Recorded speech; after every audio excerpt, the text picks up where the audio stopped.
Good afternoon students. ನನ್ನ ಹೆಸರು Shivakumar Suryavanshi. Present ಕ್ಲಾಸ್ನಲ್ಲಿ ನಿಮ್ಮನ್ನು ಸಮಾಜ ಪಾಠವನ್ನು ಅಭ್ಯಾಸ ಮಾಡಿಸಲಿಕ್ಕೆ ಬಂದಿದ್ದೇನೆ. ನಾವು ನಿನ್ನೆವರೆಗೆ 3ನೇ ಪಾಠದಲ್ಲಿ ಕೆಲವು ವಿಷಯಗಳನ್ನು ನಾವು ನೋಡಿದ್ದೀವಿ.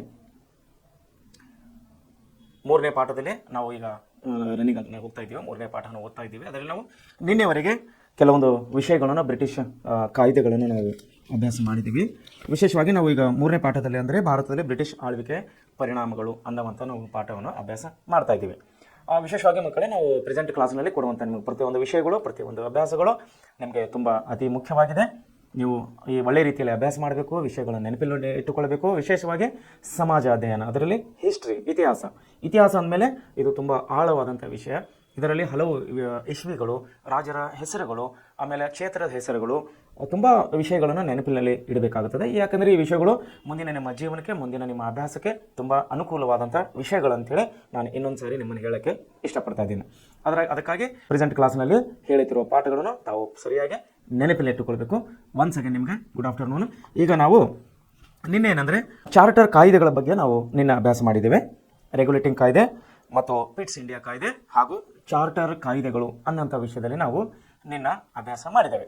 ಚಾರ್ಟರ್ ಕಾಯ್ದೆಯಲ್ಲಿ ನಾವು 1813 ಮತ್ತು 1835 ಈ ಚಾರ್ಟರ್ ಕಾಯ್ದೆಗಳೇನಿವೆ, 1813 ಮತ್ತು 1833 ಚಾರ್ಟರ್ ಕಾಯ್ದೆಗಳು ಬ್ರಿಟಿಷ್ ಆಡಳಿತವು ಭಾರತ ದೇಶದಲ್ಲಿ ಹಲವು ಬದಲಾವಣೆಗಳನ್ನು ತಂದುಕೊಟ್ಟಿದೆ ಅಂಥೇಳಿ ನಾವು ನಿನ್ನೆ ನೋಡಿದೆವು. ಈಗ ಅದರ ಮುಂದುವರಿದ ಭಾಗವಾಗಿ ನಾವು ಭಾರತ ಸರ್ಕಾರ ಕಾಯ್ದೆ ಅನ್ನುವಂಥ ವಿಷಯನ ನಾವೀಗ ಇವತ್ತಿನ ದಿವಸ ಅಭ್ಯಾಸ ಮಾಡುವರಾಗಿದ್ದೇವೆ. ಏನಿದು ಭಾರತ ಸರ್ಕಾರ ಕಾಯ್ದೆ? ಭಾರತ ಸರ್ಕಾರ ಕಾಯ್ದೆ 1858ರಿಂದ 1947ರವರೆಗೆ ಈ ಕಾಯ್ದೆ ನಾವು ಇವತ್ತು ಅಭ್ಯಾಸ ಮಾಡೋರಾಗಿದೆ. ಸೊ ಈ ವಿಷಯಗಳನ್ನು ತಾವು ನೆನಪಿನಟ್ಟುಕೊಳ್ಬೇಕು. 1858ರಿಂದ 1947 ಅಂದರೆ ಬ್ರಿಟಿಷರು ಭಾರತವನ್ನು ಬಿಟ್ಟು ಹೋಗುವವರೆಗೆ 1858ರಿಂದ 1947ರವರೆಗೆ ಅಂದರೆ ಸುಮಾರು 100ಕ್ಕಿಂತ ಹೆಚ್ಚಿನ ವರ್ಷಗಳಲ್ಲಿ ಬ್ರಿಟಿಷರು ತಂದಂಥ ಕಾಯ್ದೆಗಳು, ಜಾರಿಗೆ ತಂದಂಥ ನೀತಿ ನಿಯಮಗಳು ನಮ್ಮ ಸ್ವತಂತ್ರ ಸಂಗ್ರಾಮ ಆಯಿತು ಅಥವಾ ನಮ್ಮ ಭಾರತ ದೇಶಕ್ಕೆ ಆಯಿತು ಹಲವು ಪ್ರಯೋಜನಗಳನ್ನು ಮಾಡಿಕೊಟ್ಟಿದೆ ಅಂತೇಳಿ ಹೇಳಿಕೊಳ್ಬೇಕು. ವಿಶೇಷವಾಗಿ ಅದರಲ್ಲಿ ಬ್ರಿಟಿಷರು ಎಷ್ಟೇ ಪ್ರಯತ್ನ ಪಟ್ಟರು ಕೂಡ, ಎಷ್ಟೇ ಕಾನೂನುಗಳು ತಂದರೂ ಕೂಡ ದಿನೇ ಅವರು ಸಂಕಷ್ಟಕ್ಕೆ ಸಿಲುಕುವಂಥ ಅವರ ಪರಿಸ್ಥಿತಿಯನ್ನು ಬಂದು ಇಲ್ಲಿ ಒದಗ್ತಾ ಇದೆ. ಯಾಕಂದರೆ ಜಗತ್ತಿನಾದ್ಯಂತ ಹಲವು ದೇಶಗಳಲ್ಲಿ ಮಾರ್ಪಾಡುಗಳನ್ನು, ನಾವು ಕ್ರಾಂತಿಗಳನ್ನು ಈ ಮಧ್ಯದಲ್ಲಿ ಅಂದರೆ 1858ರಿಂದ 1947ರಲ್ಲಿ ಜಗತ್ತಿನಾದ್ಯಂತ ಹಲವು ಕಡೆ ಯುದ್ಧಗಳು, ಪರಿಣಾಮಗಳ ಅದರ ನಾವು ಸನ್ನಿವೇಶಗಳನ್ನು ನಾವು ನೋಡ್ತಾ ಇದ್ದೀವಿ.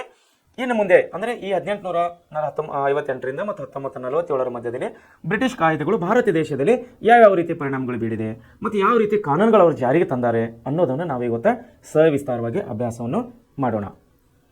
ಸೊ ಏನದು ನೋಡ್ರಿ, ಈ ಕಾಯ್ದೆನು ಅಂದರೆ ಯಾವುದು 1857ರ ಸೈನಿಕ ಮತ್ತು ನಾಗರಿಕ ಕ್ರಾಂತಿಯ ಹಿನ್ನೆಲೆಯಲ್ಲಿ ನಾವು ಅರ್ಥೈಸಿಕೊಳ್ಳಬೇಕು. ಯಾಕಾಯಿದರೆ 1857ರ ಸೈನಿಕ ಮತ್ತು ನಾಗರಿಕ ಕ್ರಾಂತಿಯ ಹಿನ್ನೆಲೆಯನ್ನು ನಾವು ಏನು ಅರ್ಥೈಸ್ಕೊಳ್ಬೇಕಂದ್ರೆ, ಬ್ರಿಟಿಷ್ ಭಾರತವು ಬ್ರಿಟಿಷ್ ಸರ್ಕಾರದ ನೇರ ಆಳ್ವಿಕೆಗೆ ಒಳಪಡುವಂತಾಯಿತು. 1857ರ ಸೈನಿಕ ಮತ್ತು ನಾಗರಿಕ ಕ್ರಾಂತಿ ಹಿನ್ನೆಲೆಯಲ್ಲಿ ಏನಾಗ್ತಾ ಇದೆ, ಬ್ರಿಟಿಷ್ ಭಾರತವು ಅಂದರೆ ಭಾರತ ದೇಶ ಏನಾಗಿದೆ, ಇಡೀ ದೇಶದಲ್ಲಿ ಬ್ರಿಟಿಷರ ಆಳ್ವಿಕೆಯನ್ನು ವ್ಯಾಪಿಸಿಕೊಂಡಿದೆ. ಎಲ್ಲ ಪ್ರಾಂತಗಳು ಅವರ ಅಧೀನದಲ್ಲಿ ಒಳಪಟ್ಟಿವೆ. ಸೊ ಅದಕ್ಕೆ ನಾವು ಬ್ರಿಟಿಷ್ ಭಾರತ ಅಂತ ಹೇಳಿ ಹೇಳ್ತಾ ಇದ್ದೀವಿ. ಈ ಬ್ರಿಟಿಷ್ ಭಾರತದಲ್ಲಿ ಬ್ರಿಟಿಷ್ ಸರ್ಕಾರದ ನೇರ ಆಳ್ವಿಕೆಗೆ ಅಂದರೆ ಬ್ರಿಟಿಷ್ ಸರ್ಕಾರ ಅಂದರೆ ಎಲ್ಲಿದೆ ಇವಾಗ, ಇಂಗ್ಲೆಂಡ್ ದೇಶದಲ್ಲಿ ಕುಳಿತು ಅವರು ಅಧಿಕಾರವನ್ನು ನಡೆಸ್ತಾ ಇದ್ದಾರೆ. ನಾವು ದೇಶದಲ್ಲಿ ಇದ್ದೇವೆ. ಸೊ ಬ್ರಿಟಿಷ್ ಭಾರತವು ಏನಾಗ್ತಾ ಇದೆ, ಇಂಗ್ಲೆಂಡ್ ಸರ್ಕಾರದ ನೇರ ಆಳ್ವಿಕೆಗೆ ಅಂದರೆ ನೇರವಾಗಿ ಅವರು ಕಾಯ್ದೆಗಳನ್ನು ರೂಪಿಸುವಲ್ಲಿ, ನಮ್ಮ ದೇಶದ ಕಾಯ್ದೆಗಳನ್ನು ರೂಪಿಸುವಲ್ಲಿ ಅವರು ಯಶಸ್ವಿಯಾಗಿದ್ದಾರೆ. ಇದರಿಂದ ಏನಾಗಿತ್ತು, ನಮ್ಮ ದೇಶದ ಪ್ರತಿಯೊಂದು ಆಡಳಿತವು ನೇರವಾಗಿ ಅವರ ಅಧೀನಕ್ಕೆ ಇಲ್ಲಿ ಒಳಪಡ್ತಾ ಇದೆ. ಸೊ ಮುಂದೆ ಏನಾಗ್ತಾ ಇದೆ ಅಂದರೆ ನವೆಂಬರ್ 1, 1858 ಬ್ರಿಟಿಷ್ ರಾಣಿ ನೋಡಿಲಿ, ನವೆಂಬರ್ 1, 1858 ಏನಾಗ್ತದೆ ಅಂದರೆ ಬ್ರಿಟಿಷ್ ರಾಣಿ ವಿಕ್ಟೋರಿಯಾ ಒಂದು ಘೋಷಣೆಯನ್ನು ಹೊರಡಿಸ್ತಾರೆ. 1858 ನವೆಂಬರ್ 1ನೇ ತಾರೀಕದಂದು ಬ್ರಿಟಿಷ್ ರಾಣಿಯಾದಂಥ ರಾಣಿ ವಿಕ್ಟೋರಿಯಾ ಅವರು ಒಂದು ಘೋಷಣೆಯನ್ನು ಹೊರಡಿಸಿ ತಮ್ಮ ಆಡಳಿತದ ಅವಧಿಯಲ್ಲಿ ಅಂದರೆ ಈ ರಾಣಿಯ ಆಡಳಿತದ ಅವಧಿಯಲ್ಲಿ ಭಾರತದ ಎಲ್ಲ ಕ್ಷೇತ್ರಗಳನ್ನು ನಾವು ಅಭಿವೃದ್ಧಿಪಡಿಸ್ತೀವಿ. ಭಾರತದ ನಾವು ಎಲ್ಲ ಕ್ಷೇತ್ರಗಳನ್ನು ಅಭಿವೃದ್ಧಿಪಡಿಸ್ತೀವಿ ಅಂಥೇಳಿ ಒಂದು ಘೋಷಣೆಯನ್ನು ಅವರು ಮಾಡ್ತಾ ಇದ್ದಾರೆ. ಯಾರು? ಬ್ರಿಟಿಷ್ ರಾಣಿ ವಿಕ್ಟೋರಿಯಾ. ಈ ಕಾಯ್ದೆಯ ಪ್ರಮುಖ ಅಂಶಗಳಂದ್ರೆ ಏನು ಅಂದರೆ ಯಾವ ರೀತಿ ಅವರು ನಮ್ಮ ಭಾರತ ದೇಶವನ್ನು ಅಭಿವೃದ್ಧಿಪಡಿಸ್ತಾರೆ ಅನ್ನೋ ವಿಷಯದಲ್ಲಿ ಇಲ್ಲಿ ಕೆಳಗಂತೆ ಕೆಲವೊಂದು ವಿಷಯಗಳನ್ನು ಕೊಟ್ಟಿದ್ದಾರೆ. ಏನಂದ್ರೆ ನೋಡ್ರಿ, ಒಂದನೇದಾಗಿ ಬ್ರಿಟಿಷ್ ಈಸ್ಟ್ ಇಂಡಿಯಾ ಕಂಪನಿ ಮಾನ್ಯತೆಯನ್ನು ರದ್ದುಗೊಳಿಸಿ. ನೋಡ್ರಿ, ಇಷ್ಟೊತ್ತಿಗೆ ಏನಾಗ್ತಾ ಇತ್ತು ಇಲ್ಲಿ ದೇಶದಲ್ಲಿ? ಬ್ರಿಟಿಷ್ ಈಸ್ಟ್ ಇಂಡಿಯಾ ಕಂಪನಿ ಮೂಲಕವಾಗಿ ಅವರು ಆಡಳಿತವನ್ನು ನಡೆಸ್ತಾ ಇದ್ದಾರೆ. ಈಗ ರಾಣಿಯ ಘೋಷಣೆಯಿಂದ ಏನಾಗ್ತಾ ಇದೆ? ಬ್ರಿಟಿಷ್ ಈಸ್ಟ್ ಇಂಡಿಯಾ ಕಂಪನಿ ಮಾನ್ಯತೆಯನ್ನು ತೆಗಿತಾ ಇದ್ದಾರೆ. ಮಾನ್ಯತೆ ತೆಗಿತಾ ಇದ್ದಾರೆ ಅಂದ್ರೆ ಅರ್ಥ ಏನು? ಆ ಕಂಪನಿಯು ನಮ್ಮ ದೇಶದಲ್ಲಿ ವ್ಯವಹಾರ ಅಥವಾ ವ್ಯಾಪಾರ ಅಥವಾ ಕಾಯ್ದೆಗಳನ್ನು ಅಧಿಕಾರವನ್ನು ನಡೆಸಂಗಿಲ್ಲ. ಯಾವುದು? British East India company. ಬದಲಾಯಿಸಿ ಬ್ರಿಟಿಷ್ ಇಂಡಿಯಾ ಕಂಪನಿ ಮಾನ್ಯತೆ ರದ್ದುಗೊಳಿಸಿ ಭಾರತವನ್ನು ಬ್ರಿಟನ್ನಿನ ರಾಣಿಯವರ ಆಡಳಿತಕ್ಕೆ ವರ್ಗಾಯಿಸಲಾಗ್ತಾ ಇದೆ. ಹೇಳಿದ್ರಲ್ಲ, ಈಗ ಬ್ರಿಟನ್ನ ರಾಣಿಯವರು ಏನು ಹೇಳಿದ್ರು? ಈ ಕಾಯ್ದೆಯಿಂದ ಯಾವುದು 1858 ನವೆಂಬರ್ 1ನೇ ತಾರೀಕಿನಿಂದ ಅವರು ಒಂದು ಘೋಷಣೆಯನ್ನು ಹೊರಡಿಸ್ತಾರೆ. ಆ ಘೋಷಣೆಯಿಂದ ಏನಾಗ್ತಾ ಇದೆ? ಬ್ರಿಟಿಷ್ ಈಸ್ಟ್ ಇಂಡಿಯಾ ಕಂಪನಿಯನ್ನು ಮಾನ್ಯತೆಯನ್ನು ರದ್ದುಗೊಳಿಸಿ ನೇರವಾಗಿ ರಾಣಿಯ ಒಂದು ಅಧೀನಕ್ಕೆ, ಅವರ ಅಧಿಕಾರ ವ್ಯಾಪ್ತಿಗೆ ಒಳಪಡಿತಾ ಇದೆ. ಗವರ್ನರ್ ಜನರಲ್ ಹುದ್ದೆಯ ಪದನಾಮವನ್ನು ಬದಲಾಯಿಸಿ. ಈಗಿಷ್ಟು ದಿವಸ ಏನಾಗ್ತಾ ಇತ್ತು? ಭಾರತದಲ್ಲಿ ಬರುವಂಥ ಪ್ರತಿಯೊಬ್ಬ ಬ್ರಿಟಿಷ್ ಅಧಿಕಾರಿಯನ್ನು ನಾವು ಗವರ್ನರ್ ಜನರಲ್ ಅಂತೇಳಿ ನಾವು ಕರಿತಾ ಇದ್ವಿ. ಏನು ಕರಿತಾ ಇದ್ದೀವಿ ನಾವು?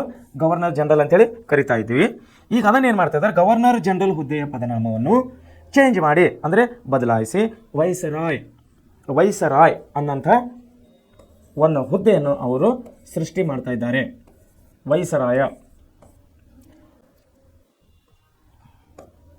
ವೈಸರಾಯ ಅನ್ನುವಂಥ ಒಂದು ಹೊಸ ಪದನಾಮ, ಅಂದರೆ ಒಂದು ಹುದ್ದೆಯನ್ನು ಅವರು ಸೃಷ್ಟಿ ಮಾಡ್ತಾ ಇದ್ದಾರೆ.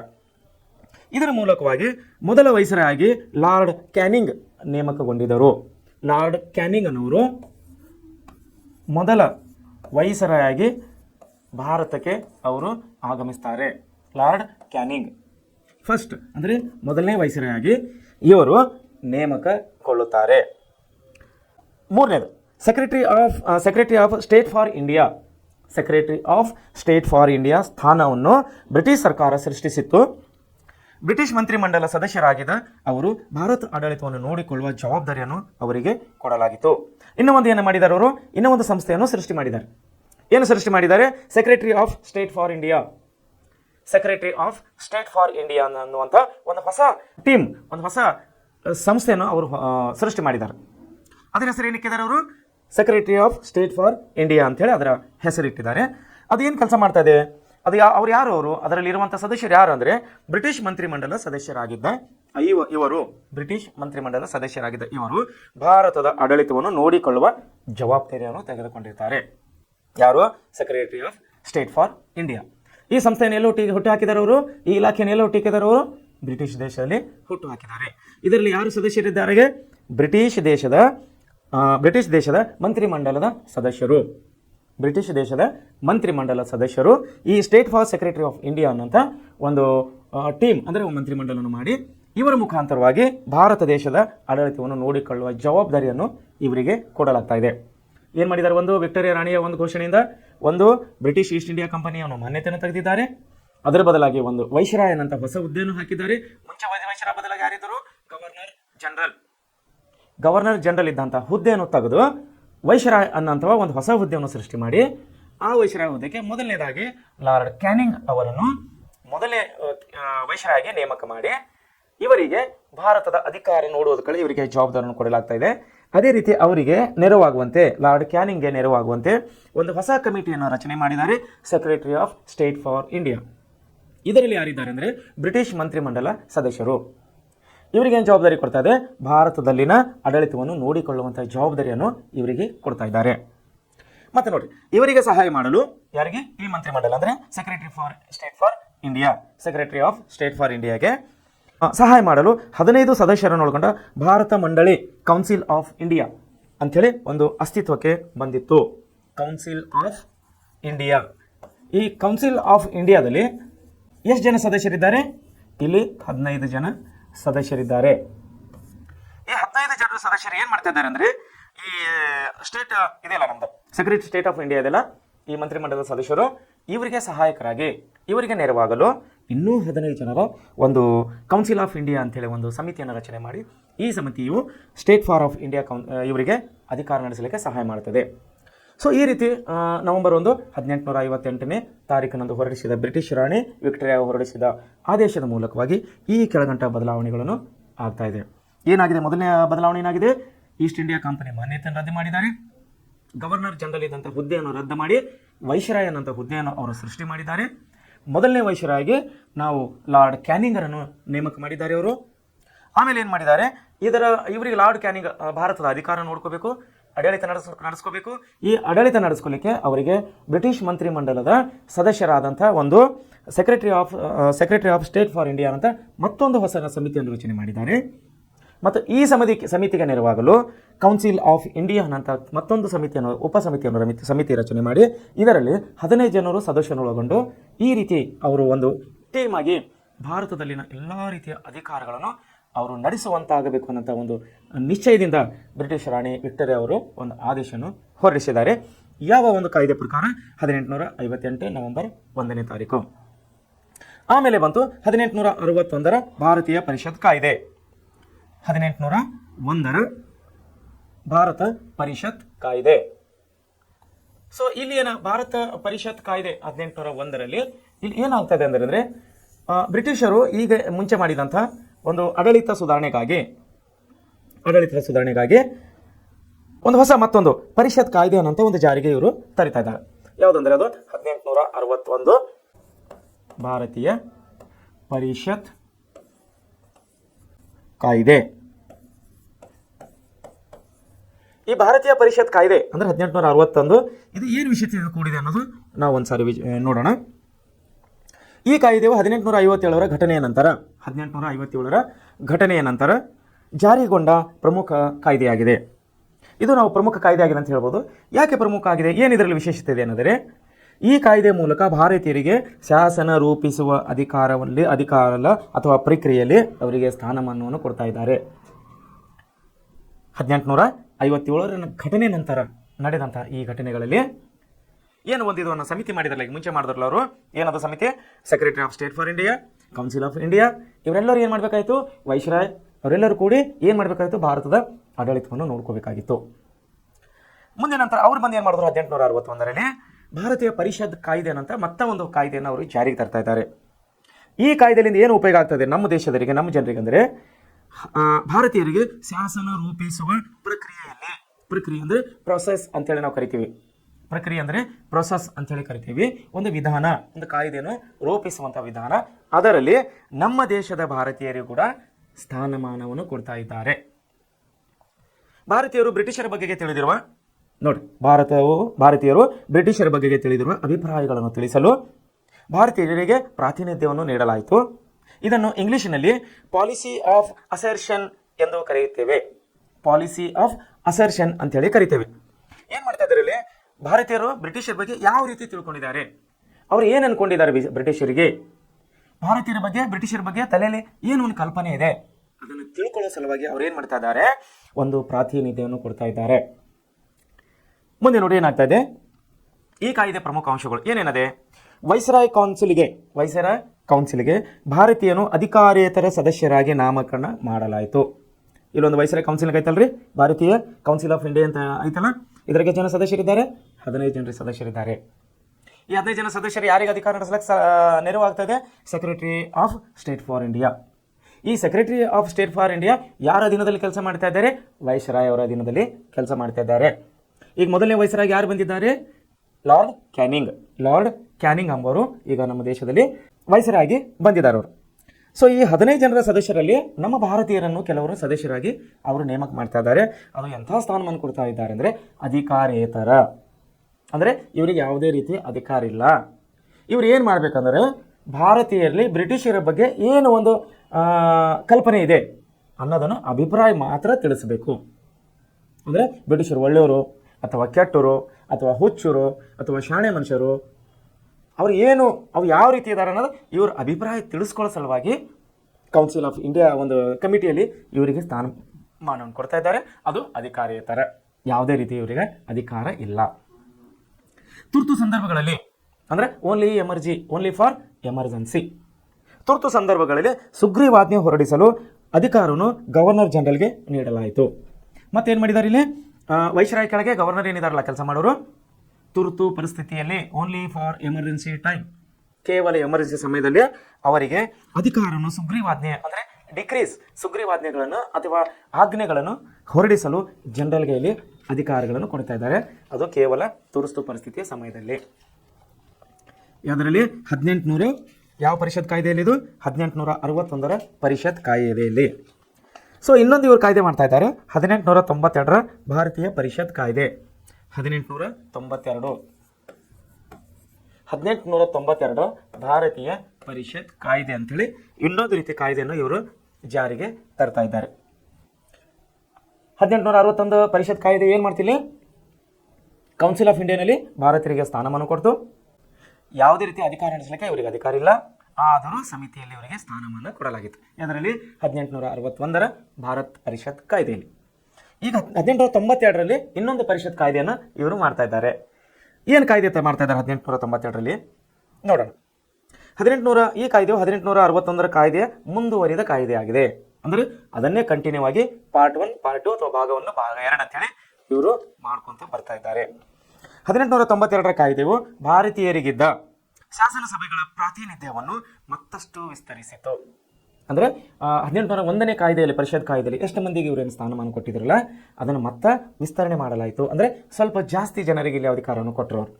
ಬಹುಶಃ ಅಲ್ಲಿ 10 ಮಂದಿ ಕೊಟ್ಟರೆ ಇಲ್ಲಿ 20 ಮಂದಿ ಕೊಟ್ಟಿರ್ತಾರೆ.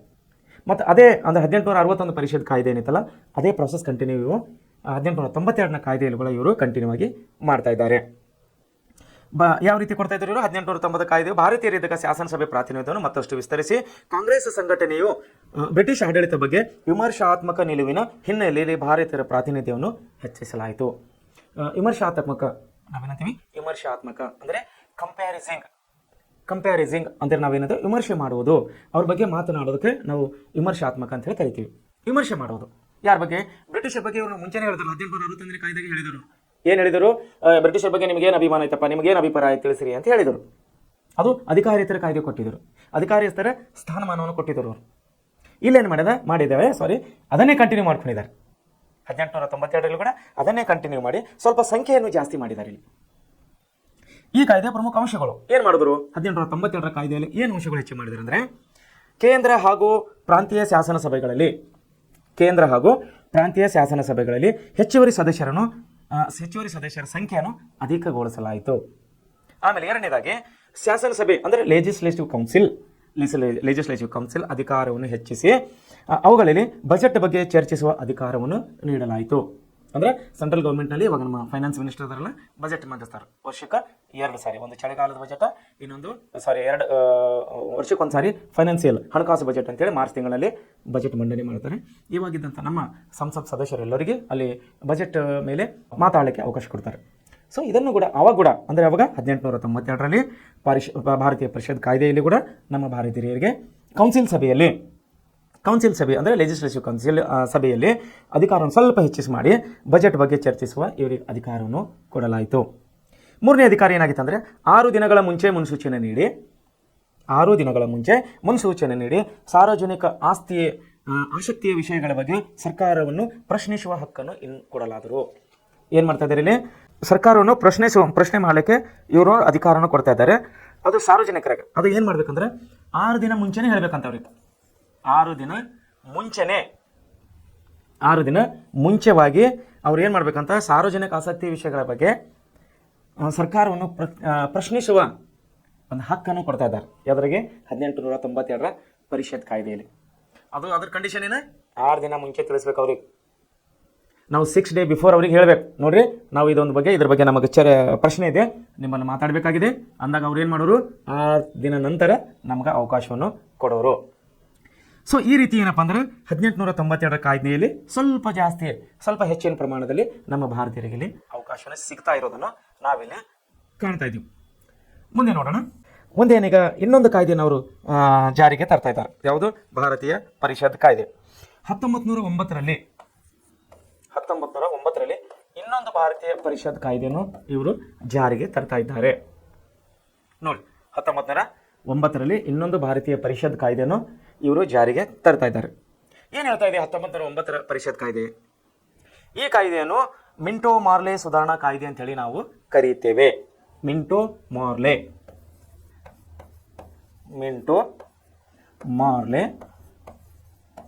ಸುಧಾರಣೆಗಳು, ಮಿಂಟೋ ಮಾರ್ಲೆ ಸುಧಾರಣೆ ಕಾಯ್ದೆಗಳಂತೇಳಿ ನಾವಿಲ್ಲಿ ಕರಿತೀವಿ. ಏನಿದು ಮಿಂಟೋ ಮಾರ್ಲೆ ಸುಧಾರಣೆ ಕಾಯ್ದೆ? ಏನಿದು ಮಿಂಟೋ ಮಾರ್ಲೆ ಸುಧಾರಣಾ ಕಾಯ್ದೆ? 1909 ಪರಿಷತ್ ಕಾಯ್ದೆಗೆ ನಾವು ಮಿಂಟೋ ಮಾರ್ಲೆ ಸುಧಾರಣೆ ಅಂತೇಳಿ ಕರಿತೀವಿ. ಈ ಕಾಯ್ದೆಯು ಮಿಂಟೋ ಮಾರ್ಲೆ ಸುಧಾರಣಾ ಕಾಯ್ದೆ ಎಂತಲೂ ನಾವು ಕರೀತೇವೆ. ಯಾಕಂದರೆ ಲಾರ್ಡ್ ಮಿಂಟೋ ಭಾರತದ ವೈಸ್ರಾಯ್ ಆಗಿದ್ದರು. ಈಗ ಮುಂಚೆ ಯಾರಿದ್ರು ಇಲ್ಲಿ? ಲಾರ್ಡ್ ಕ್ಯಾನಿಂಗ್ ಆಗಿದ್ದರು. ಭಾರತದ ವೈಸ್ರಾಯ್ ಯಾರಿದ್ದರು? Lord canning. ಈಗ ಯಾರು ಬಂದಿದ್ದಾರೆ? ವೈಸ್ರಾಯ್ ಲಾರ್ಡ್ ಮಿಂಟೋ ಅನ್ನೋ ಬ್ರಿಟಿಷ್ ಅಧಿಕಾರಿಯು ಇಲ್ಲಿ ವೈಸ್ರಾಯ್ ಆಗಿ ಇಲ್ಲಿ ಬಂದಿದ್ದಾರೆ. ಲಾರ್ಡ್ ಮಾರ್ಲೆ ಇನ್ನೊಬ್ಬರು. ಲಾರ್ಡ್ ಮಾರ್ಲೆ ಭಾರತದ ಸೆಕ್ರೆಟರಿ ಆಫ್ ಸ್ಟೇಟ್ ಆಗಿ ಕಾರ್ಯನಿರ್ವಹಿಸ್ತಾ ಇದ್ದರು. ಲಾರ್ಡ್ ಮಾರ್ಲೆ ಭಾರತೀಯ ಪರಿಷತ್ ಕೌನ್ಸಿಲ್ ಇತ್ತಲ್ಲ, ಸ್ಟೇಟ್ ಬಾರ್ ಕೌನ್ಸಿಲ್ ಇತ್ತಲ್ಲ, ಯಾವುದು ಕೌನ್ಸಿಲ್ ಆಫ್ ಇಂಡಿಯಾ ಒಂದು ಸಮಿತಿ ಮಾಡಿದ್ರಲ್ಲ, ಆ ಸಮಿತಿಯ ಅಧಿಕಾರ ನೋಡಿಕೊಳ್ಳಲಿಕ್ಕೆ ಇಲ್ಲಿ ಇನ್ನೊಬ್ಬರನ್ನು ಕರೆದಿದ್ದಾರೆ. ಅವರ ಹೆಸರು ಲಾರ್ಡ್ ಮಾರ್ಲೆ ಅಂತೇಳಿ. ಭಾರತದ state of secretary of state ಆಗಿ ಇಲ್ಲಿ ಕಾರ್ಯನಿರ್ವಹಿಸ್ತಾ ಇದ್ದರು. ವೈಸ್ರಾಯ್ ಯಾರಾಗಿದ್ದರು? Minto, Lord Minto. ಬ್ರಿಟಿಷರು ಭಾರತೀಯರನ್ನು ಒಡೆದು ಆಳಲು ಈ ಕಾಯ್ದೆಯನ್ನು ಜಾರಿಗೆ ತಂದರು. ಈ ಕಾಯ್ದೆಯನ್ನು ಅವರು ಎದಕ್ಕೆ ತಂದಿದ್ದರು? ಒಡೆದು ಆಳುವ ನೀತಿಯನ್ನು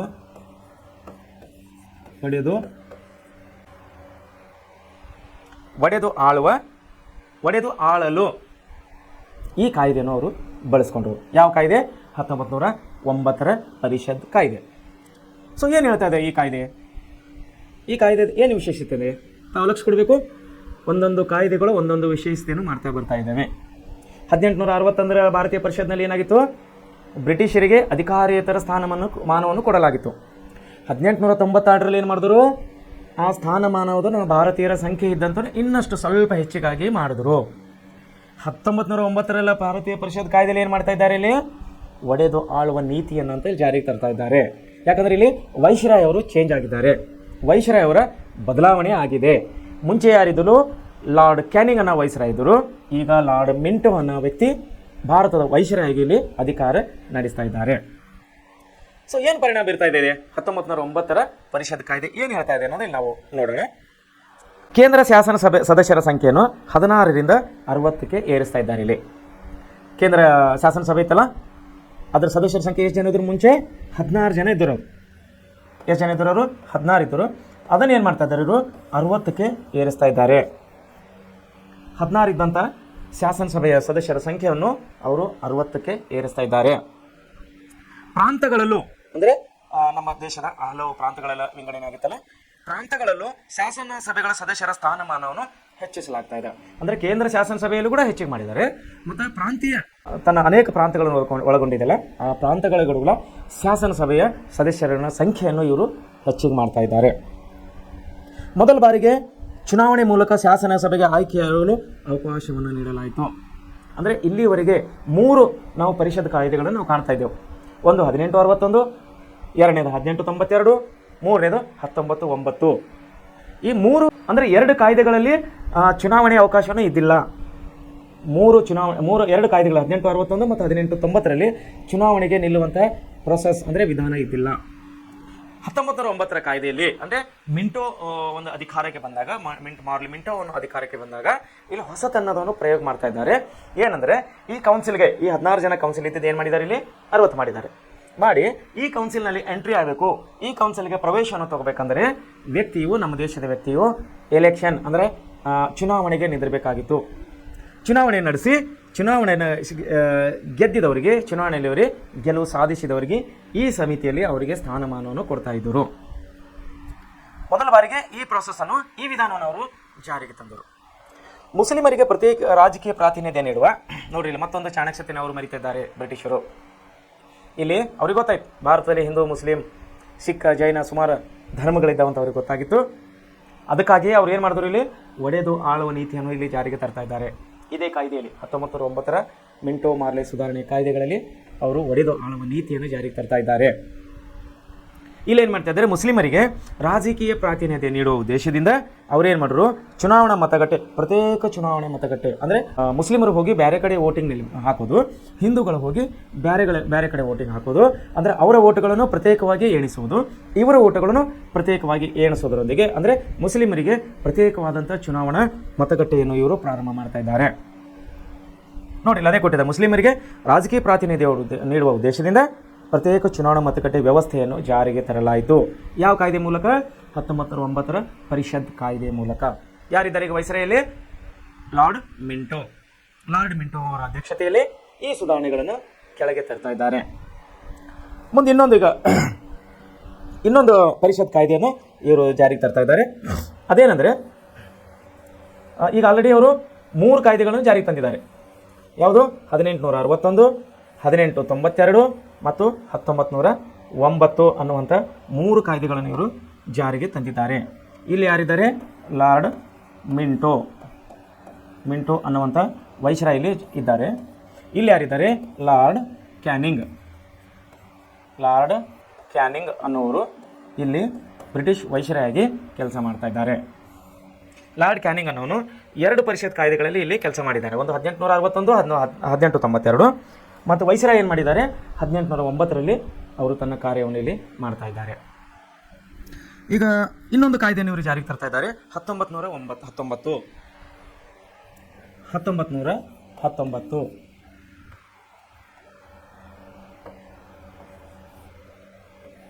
1919ರ ಭಾರತೀಯ ಪರಿಷತ್ ಕಾಯ್ದೆ. ಭಾರತೀಯ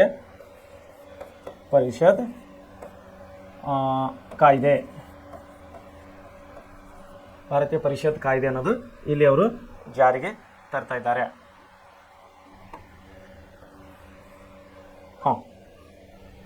1919ರಲ್ಲಿ ಇನ್ನೊಂದು ಭಾರತೀಯ ಪರಿಷತ್ ಕಾಯ್ದೆಯನ್ನು ಇವರು ಜಾರಿಗೆ ತರ್ತಾ ಇದ್ದಾರೆ. ಏನದು ಕಾಯ್ದೆನ ಜಾರಿಗೆ ತರ್ತಾ ಇದ್ದಾರೆ ಅಂದರೆ,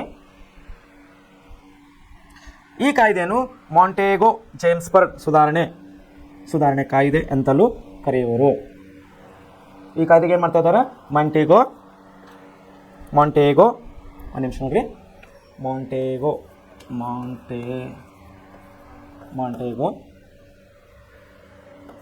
ಚೇಮ್ಸ್ಫರ್ಡ್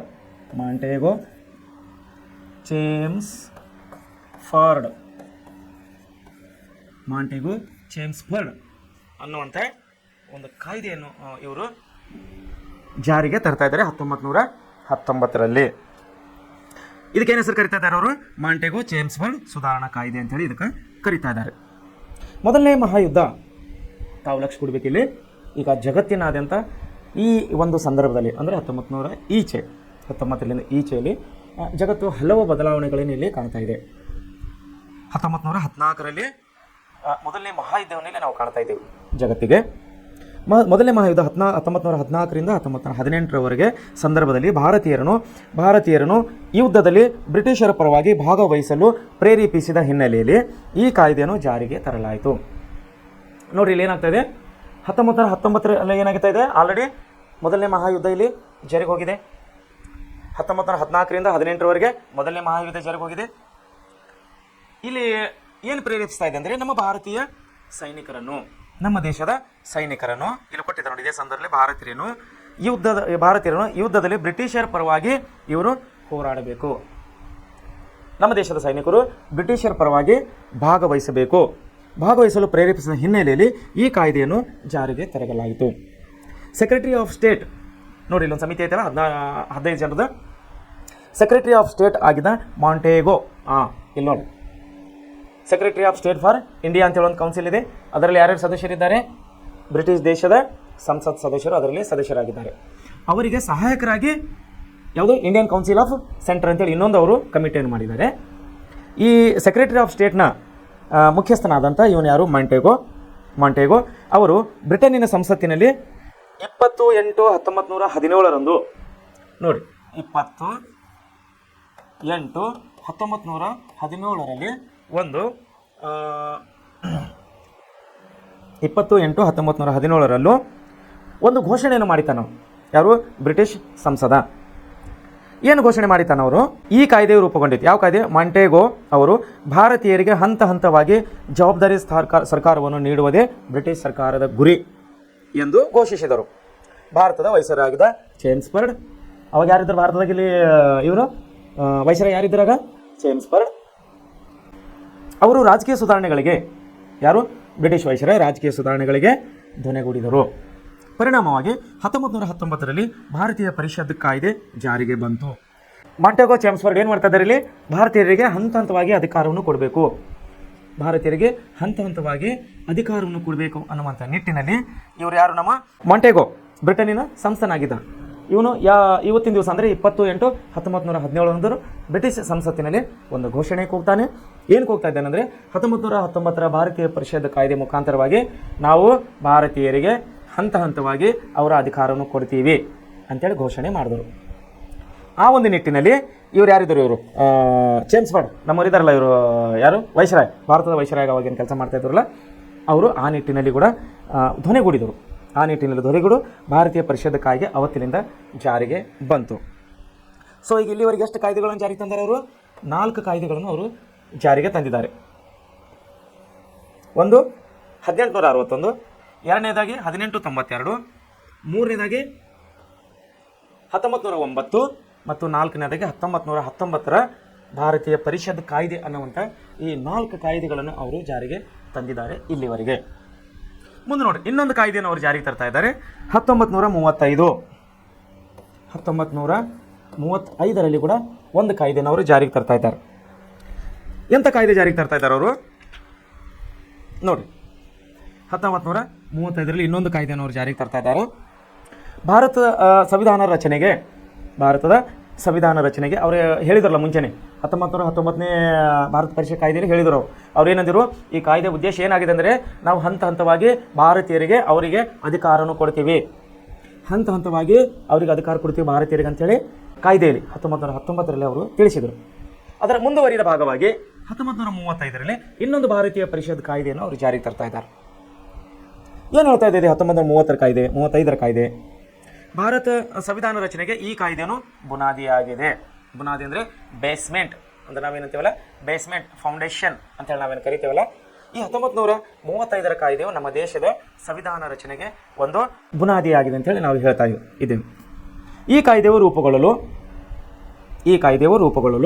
ಮೋತಿಲಾಲ್ ನೆಹರು, ಯಾರಿವರು? ಮೋತಿಲಾಲ್ ನೆಹರು ಅವರು ಪಂಡಿತ್ ಜವಾಹರ್ಲಾಲ್ ನೆಹರು ಅವರ ತಂದೆಯವರು. ಮೋತಿಲಾಲ್ ನೆಹರು ಅವರು ಮೋತಿಲಾಲ್ ನೆಹರು ಅಧ್ಯಕ್ಷತೆಯಲ್ಲಿ ತಯಾರಾದ 1928ರ ವರದಿ ಇಲ್ಲಿ ಮುಖ್ಯವಾಗಿತ್ತು. 1928ರಲ್ಲಿ ಮೋತಿಲಾಲ್ ಅವರು ಒಂದು ವರದಿಯನ್ನು ಕೊಟ್ಟಿದ್ದರು ಬ್ರಿಟಿಷ್ ಸರ್ಕಾರಕ್ಕೆ. ಆ ವರದಿಯ ಮುಖಾಂತರವಾಗಿ ಇಲ್ಲಿ 1935ರಲ್ಲಿ ಒಂದು ಸಂವಿಧಾನ ರಚನಾ ನಮ್ಮ ಸಮಿತಿಗೆ ಇದು ಒಂದು ಬುನಾದಿಯಾಗಿದೆ. ಈ ಕಾನೂನು 1935ರ ಭಾರತೀಯ ಪರಿಷತ್ ಕಾಯ್ದೆ. ಏನಾಗ್ತಾಯಿತ್ತು? ಸಂವಿಧಾನದ ಬಹುತೇಕ ಅಂಶಗಳು ಈ ಕಾಯ್ದೆಯನ್ನೇ ಆಧರಿಸಿವೆ. ಈ ಕಾಯ್ದೆಯನ್ನು ಆಧರಿಸಿ ರಚಿಸಲಾಗಿದೆ ನಮ್ಮ ದೇಶದಲ್ಲಿ ಈಗಿನ ನಮ್ಮ ಸಂವಿಧಾನದಲ್ಲಿ 1935ರ ಹಲವು ಕಾನೂನುಗಳು, ಹಲವು ಅಂಶಗಳನ್ನು ಇವತ್ತಿನ ನಮ್ಮ ದೇಶದ ಸಂವಿಧಾನದಲ್ಲಿ ಅಡಗಿಸಿಕೊಂಡಿದೆ. ಇದು ಬ್ರಿಟಿಷ್ ಭಾರತದ ಪ್ರಾಂತಗಳಿಗೆ ಮಾತ್ರ ಅನ್ವಯವಾಗದೆ ದೇಶೀಯ ಸಂಸ್ಥಾನಗಳಿಗೂ, ಅಂದರೆ ನಮ್ಮ ದೇಶದಲ್ಲಿ ಅವಾಗ ಸುಮಾರು ಸಂಸ್ಥಾನಗಳು ಇದ್ದವು, ಆ ಸಂಸ್ಥಾನಗಳಿಗೂ ಕೂಡ ಇದೇ ಕಾಯ್ದೆ ಅಂದರೆ 1935ರ ಕಾಯ್ದೆ ಅನ್ವಯವಾಗುವಂತೆ ಆ ಅಂಶಗಳನ್ನು ಅದು ಒಳಗೊಂಡಿತ್ತು. ಸೊ ಹಾಗಾದರೆ ಏನು ಒಳಗೊಂಡಿತ್ತು ಈ ಅಂಶ? ಯಾವ ರೀತಿಯ ಅಂಶಗಳನ್ನು ಈ ಕಾಯ್ದೆ ಒಳಗೊಂಡಿತ್ತು ಅನ್ನೋದ್ರ ಬಗ್ಗೆ ನಾವಿಲ್ಲಿ ನೋಡೋಣ. ಮೊದಲನೇದು, ಬ್ರಿಟಿಷ್ ಪ್ರಾಂತಗಳ ದೇಶೀಯ ಸಂಸ್ಥಾನಗಳು. ಬ್ರಿಟಿಷ್ ಅಂದಮೇಲೆ ಈಗ ಆಲ್ರೆಡಿ ನಮ್ಮ ಭಾರತ ದೇಶ ಆಲ್ಮೋಸ್ಟ್ ಎಲ್ಲ ಬಹುತೇಕವಾಗಿ ಅವರ ಅಧಿಕಾರದಲ್ಲಿ ಇದೆ. ಬ್ರಿಟಿಷ್ ಪ್ರಾಂತಗಳ ದೇಶೀಯ ಸಂಸ್ಥಾನಗಳು ಹಾಗೂ ಆಶ್ರಿತ ರಾಜರನ್ನು ಒಳಗೊಂಡ ಅಂದರೆ ಇವರೇನು ಮಾಡಿದರು? ಬ್ರಿಟಿಷರು ಎಲ್ಲ ರಾಜರನ್ನು ಸೋಲಿಸಿ ಸಾಮಂತ ಅರಸರನ್ನಾಗಿ ಮಾಡಿ ಅವರಿಗೆ ಒಂದು ಸಣ್ಣ ಪುಟ್ಟ ಅಧಿಕಾರವನ್ನು ಕೊಟ್ಟು ಅವ್ರಿಗೆ ಅಲ್ಲೇ ಕುಂದಿಸಿದರು. ಸೊ ಅವರಿಗೆ ಆಶ್ರಿತ ರಾಜರು ಅಂತ ಹೇಳಿ ನಾವು ಕರಿತೀವಿ. ಆಶ್ರಿತ ಅಂದ್ರೆ ಡಿಪೆಂಡೆಂಟ್. ಯಾರ ಮೇಲೆ ಡಿಪೆಂಡ್ ಇದ್ದರು ಇವರು? ಬ್ರಿಟಿಷರ ಮೇಲೆ ಡಿಪೆಂಡ್ ಆಗಿದ್ದರು ಇವರು. ಯಾಕಂದರೆ ಯುದ್ಧದಲ್ಲಿ ಸೋಲಿಸಿದ್ರು ಇವರನ್ನು. ಯುದ್ಧದಲ್ಲಿ ಸೋಲಿಸಿ ಆ ಕೆಲವೊಂದು ಪ್ರಾಂತಗಳನ್ನು ಕೊಟ್ಟು ಇಲ್ಲೇ ಕೂತ್ಕೋಪ, ನಾವು ಹೇಳಿದಂಗೆ ನೀನು ಇಲ್ಲೇ ಕೇಳ್ಕೊತ್ಕೊಡು, ನಮ್ಮ ಕಾನೂನಿನ ಪ್ರಕಾರ ನೀನು ರಾಜ್ಯಭಾರನ ಮಾಡಂತೇಳಿ ದೇಶೀಯವಾಗಿ ನಮ್ಮ ಭಾರತ ದೇಶದಲ್ಲಿ ಹಲವು ಪ್ರಾದೇಶಿಕ ಪ್ರಾಂತಗಳನ್ನು ಒಳಗೊಂಡಿದ್ದವು. ಆಶ್ರಿತ ರಾಜ್ಯಗಳನ್ನೊಳಗೊಂಡ ಅಖಿಲ ಭಾರತ ಒಕ್ಕೂಟವನ್ನು ರಚಿಸಲು ಅವಕಾಶ ನೀಡಿತು. ಯಾವ ಕಾಯ್ದೆ? 1935ರ ಕಾಯ್ದೆ. ಏನು ಅವಕಾಶ ಕೊಡ್ತಾ ಇದೆ ಇಲ್ಲಿ? ನಮ್ಮ ದೇಶದಲ್ಲಿ ಹಂಚಿ ಹೋಗಿದಂಥ, ಪ್ರಾದೇಶಿಕವಾಗಿ ಹಂಚಿ ಹೋಗಿದ್ದ ಎಲ್ಲ ರಾಜ್ಯಗಳನ್ನು ಒಂದು ಒಕ್ಕೂಟವನ್ನು ರಚಿಸಿಕೊಳ್ಳಲು, ಒಂದು ಟೀಮನ್ನು ರಚಿಸಿಕೊಳ್ಳಲು ಈ ಕಾಯ್ದೆ ನಮಗೆ ಅವಕಾಶ ಕೊಡ್ತಾ ಇತ್ತು ಆವಾಗ. ಎರಡನೇದೇನು ಅವಕಾಶ ಕೊಡ್ತಾ ಇತ್ತು ಅಂದರೆ, ಕೇಂದ್ರದಲ್ಲಿ ದ್ವಿ ಸರ್ಕಾರವನ್ನು ಡ್ಯಾರಿಚಿ ಅನ್ನುವಂಥ ಸ್ಥಾಪಿಸಲಾಯಿತು. ಕೇಂದ್ರದಲ್ಲಿ ಇವ್ರು ಏನು ಮಾಡ್ತಾರೆ? ದ್ವಿ ಸರ್ಕಾರ ಅಂದರೆ ಎರಡು ರೀತಿಯ ಸರ್ಕಾರ. ದ್ವಿ ಅಂದರೆ ಎರಡು ಸರ್ಕಾರವನ್ನು ರಚಿಸಲಾಯಿತು. ಇದೇ ಒಂದು ಅವಧಿಯಲ್ಲಿ ಭಾರತೀಯ ರಿಸರ್ವ್ ಬ್ಯಾಂಕ್ ಕೂಡ ಇದೇ ಸಮಯದಲ್ಲಿ ಸ್ಥಾಪಿಸಲಾಯಿತು. RBI ಅಂತೇನು, ರಿಸರ್ವ್ ಬ್ಯಾಂಕ್ ಆಫ್ ಇಂಡಿಯಾ ಇವಾಗ ಕೂಡ ನಮ್ಮ ದೇಶದಲ್ಲಿ ನಮ್ಮ ಕರೆನ್ಸಿ, ನಮ್ಮ ರೂಪಾಯಿಗಳ ಎಲ್ಲ ವ್ಯವಹಾರಗಳನ್ನು ಇದೇ RBI, ರಿಸರ್ವ್ ಬ್ಯಾಂಕ್ ಆಫ್ ಇಂಡಿಯಾನು ನೋಡಿಕೊಳ್ಳುತ್ತದೆ. ಸೊ ಅದು ಸ್ಥಾಪನೆ ಆಗಿದೆ ಇವಾಗ 1935ರ ಒಂದು ಭಾರತೀಯ ಪರಿಷತ್ ಕಾಯ್ದೆಗಳ ಅಂಶಗಳಲ್ಲಿ ಈ ಒಂದು ರಿಸರ್ವ್ ಬ್ಯಾಂಕ್ ಅವಾಗ ಪ್ರಾರಂಭ ಮಾಡಿದರು. ಪ್ರಾಂತ್ಯಗಳಲ್ಲಿ ಅಂದರೆ ನಮ್ಮ ದೇಶ ಹಲವು ಪ್ರಾಂತ್ಯಗಳ ಹಂಚಿ ಹೋಗಿತ್ತಲ್ಲ, ಸೊ ಪ್ರಾಂತ್ಯಗಳಲ್ಲಿ ಕೂಡ ಏನು ಮಾಡಿದ್ರು ಇವರು? ದ್ವಿ ಸರ್ಕಾರ. ಇಲ್ಲಿ ಕೂಡ ಎರಡು ರೀತಿಯ ಸರ್ಕಾರಗಳನ್ನು ಇಲ್ಲಿ ಜಾರಿಗೆ ತಂದರು. ಎರಡು ರೀತಿಯ ಸರ್ಕಾರ ನಡೆಸುವಂಥ ಪದ್ಧತಿಯನ್ನು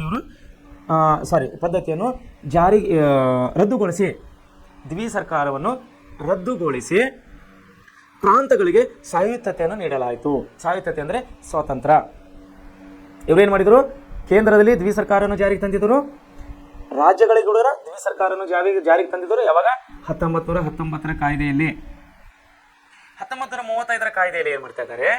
ಕೇಂದ್ರದಲ್ಲಿ ದ್ವಿ ಸರ್ಕಾರ ಪದ್ಧತಿ ಜಾರಿಗಿದೆ, ಆದರೆ ಪ್ರಾಂತಗಳಲ್ಲಿದ್ದಂಥ ದ್ವಿ ಸರ್ಕಾರ ಪದ್ಧತಿಯನ್ನು ತೆಗೆದುಹಾಕಿ ಪ್ರಾದೇಶಿಕ ಸಂಸ್ಥಾನಗಳಿಗೆ ಸ್ವಾಯತ್ತತೆ ಅಂದರೆ ಸ್ವತಂತ್ರವನ್ನು ಇವರಿಗೆ ಕೊಡ್ತಾ ಇದ್ದಾರೆ. ನಮ್ಮ ಕಾನೂನನ್ನು ನೀವು ನಿರ್ಣಯ ಮಾಡೋದು ಬೇಡ, ನಿಮಗೆ ತಿಳಿದಂಗೆ ನೀವು ಅಧಿಕಾರಗಳು ನಡೆಸ್ಕೋರಿ ನಿಮ್ಮ ಪ್ರದೇಶದಲ್ಲಿ ಅಂಥೇಳಿ ಪ್ರಾದೇಶಿಕ ಅರಸರುಗಳಿಗೆ ಇವರು ಆದೇಶವನ್ನು ಕೊಡ್ತಾ ಇದ್ದಾರೆ. ಕಾಯ್ದೆ ಯಾವ? 1935ರ ಕಾಯ್ದೆಯ ಪ್ರಕಾರ.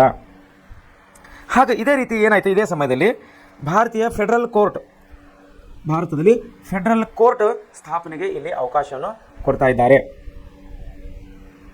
ಸೊ ಮುಂದೆ ಏನಾಯಿತು? ಈ ಒಂದು ಅಂಶಗಳ ಮೂಲಕವಾಗಿ 1935ರ ಒಂದು ಕಾಯ್ದೆ ಮೂಲಕವಾಗಿ ಏನೇನು ಪರಿಣಾಮಗಳು ಬೀರಿದು ಅನ್ನೋದು ನೋಡೋಣ.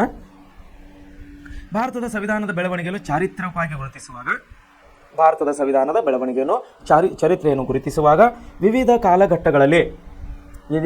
ಕಾಲಘಟ್ಟಗಳಲ್ಲಿ ಆದ ರಾಜಕೀಯ ಬೆಳವಣಿಗೆಗಳು ಕಾಯ್ದೆಯ ರೂಪದಲ್ಲಿ ಪ್ರಕಟವಾಗುವುದನ್ನು ನಾವು ಗ್ರಹಿಸಬೇಕು. ಬ್ರಿಟಿಷ್ ವಸಾಹತುಶಾಹಿ ಭಾರತದಲ್ಲಿ ಆಡಳಿತವನ್ನು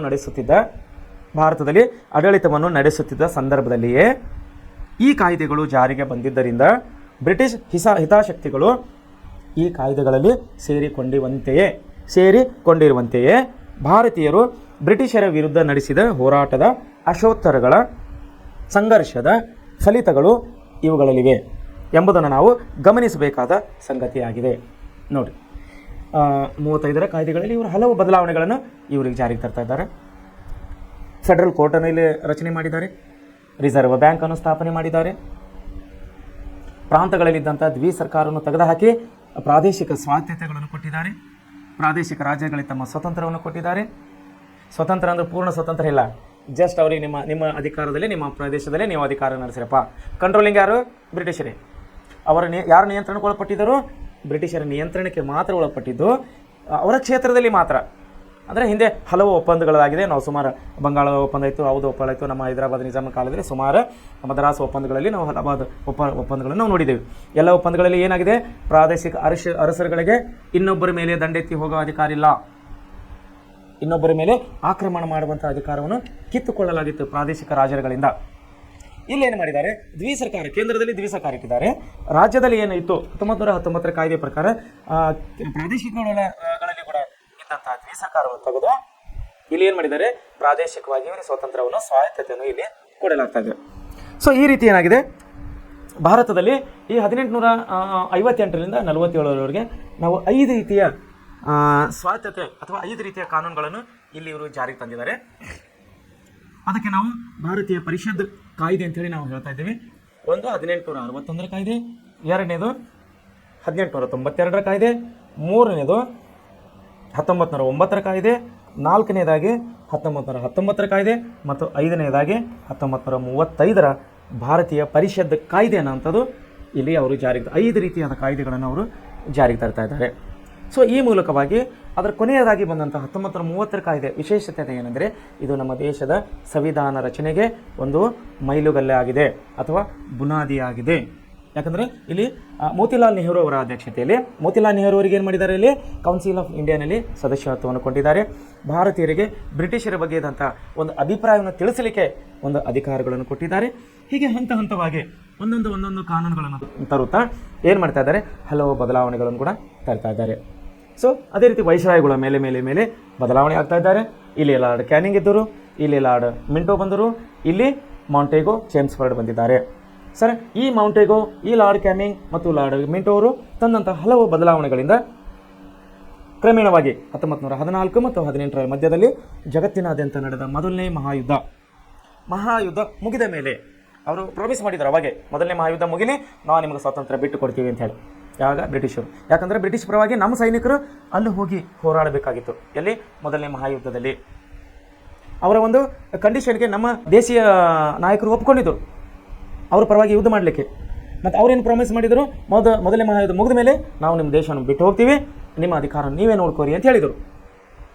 ಮುಂದೆ ಬರುತ್ತಾ ಮತ್ತೇನು ಮಾಡಿದ್ರು, ಇಲ್ಲ ಅಧಿಕಾರ ನಡೆಸಲಿಕ್ಕೆ ನಿಮಗೆ ಸ್ವಲ್ಪ ಐಡಿಯಾ ಬೇಕು, ನಿಮಗೆ ಸ್ವಲ್ಪ ತರಬೇತಿ ಬೇಕು ಅಂಥೇಳಿ ಏನು ಮಾಡಿದ್ರು, ಹಂತ ಹಂತವಾಗಿ ಭಾರತೀಯ ಪರಿಷತ್ ಕಾಯ್ದೆಗಳನ್ನು ಅವರು ಜಾರಿಗೆ ತರ್ತಾ ಇದ್ದರು.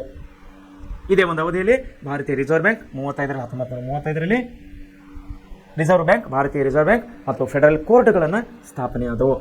ಆತ್ಮೀಯ ವಿದ್ಯಾರ್ಥಿಗಳೇ, ನಾವಿಲ್ಲಿ ಇವತ್ತಿನವರೆಗೆ 3ನೇ ಪಾಠವನ್ನು ಇಲ್ಲಿ ನಾವು ಮುಕ್ತಾಯ ಮಾಡ್ತಾ ಇದ್ದೀವಿ. ಯಾಕಂದರೆ ನಾವು ಇಲ್ಲಿವರೆಗೆ 3 ಪಾಠಗಳನ್ನು ನೋಡಿದ್ದೇವೆ. 1ನೇ ಪಾಠ ಬಂದು ಭಾರತಕ್ಕೆ ಯುರೋಪಿಯನ್ನರ ಆಗಮನ, 2ನೇ ಪಾಠ ಬಂದು ಬ್ರಿಟಿಷ್ ಆಳ್ವಿಕೆಯ ವಿಸ್ತರಣೆ ಮತ್ತು 3ನೇ ಪಾಠ ಬಂದು ಭಾರತದಲ್ಲಿ ಬ್ರಿಟಿಷ್ ಆಳ್ವಿಕೆಯ ಪರಿಣಾಮಗಳು. ಹೀಗೆ ನಾವು ಮುಕ್ತಾಯವಾದಂಥ ಈ ಬ್ರಿಟಿಷ್ ಆಳ್ವಿಕೆ ಪರಿಣಾಮಗಳಂಥ ಒಂದು ಪಾಠದಲ್ಲಿ ನಾವು ಹಲವು ಕಾಯ್ದೆಗಳನ್ನು ನಿನ್ನೆ ಮೊನ್ನೆ ಕೂಡ ನಾವು ಓದಿದ್ದೀವಿ. ಇವತ್ತು ಕೂಡ 5 ಕಾನೂನುಗಳನ್ನು ನಾವು ಇವತ್ತು ಅಭ್ಯಾಸ ಮಾಡಿದ್ದೀವಿ. ಸೊ ಈ 3ನೇ ಪಾಠ, 1ನೇ ಪಾಠ, 2ನೇ ಪಾಠ, 3ನೇ ಪಾಠಗಳಲ್ಲಿ ತಮಗೆ ಯಾವುದೇ ರೀತಿಯ ಪ್ರಶ್ನೆಗಳಿದ್ದರೆ ತಾವು ನಮ್ಮನ್ನು ತಿಳಿಸಿದರೆ, ನಮ್ಮನ್ನು ಕೇಳಿದರೆ ನಿಮ್ಮ ಪ್ರಶ್ನೆಗಳಿಗೆ ನಾವು ಉತ್ತರವನ್ನು ಹುಡುಕಿ ಕೊಡ್ತೇವೆ.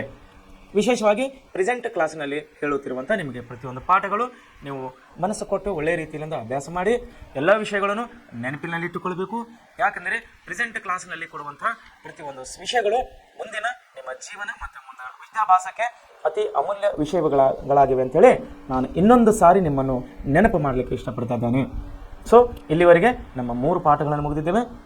ನಿಮಗೆ ಮುಂಬರುವ ದಿನಗಳಲ್ಲಿ ಈ 3 ಪಾಠಗಳ ಒಂದು ಹೈಲೈಟ್ಸ್ ಅಂದರೆ MCQs, ಒಂದು ವಾಕ್ಯದಲ್ಲಿ ಉತ್ತರಿಸುವಂಥ ಇಂಪಾರ್ಟೆಂಟ್ ಅಂದರೆ ಅತಿ ಮುಖ್ಯವಾದ ಪ್ರಶ್ನೆಗಳನ್ನು ಒಂದು ಸಿದ್ಧಪಡಿಸಿ ನಾನು ನಿಮ್ಮನ್ನು ಕೊಡ್ತೀನಿ. ತಾವು ಒಳ್ಳೆಯ ರೀತಿಯಲ್ಲಿ ಅಭ್ಯಾಸ ಮಾಡಬೇಕು ಅಂಥೇಳಿ ನಾನು ಈ ಮೂಲಕ ನಿಮ್ಮನ್ನು ಕೇಳ್ಕೊತಾ ಇದ್ದೇನೆ. ಸೊ ಇಲ್ಲಿಗೆ 3ನೇ ಪಾಠವನ್ನು ಮುಕ್ತಾಯ ಮಾಡ್ತಿದ್ದೇನೆ. Thank you.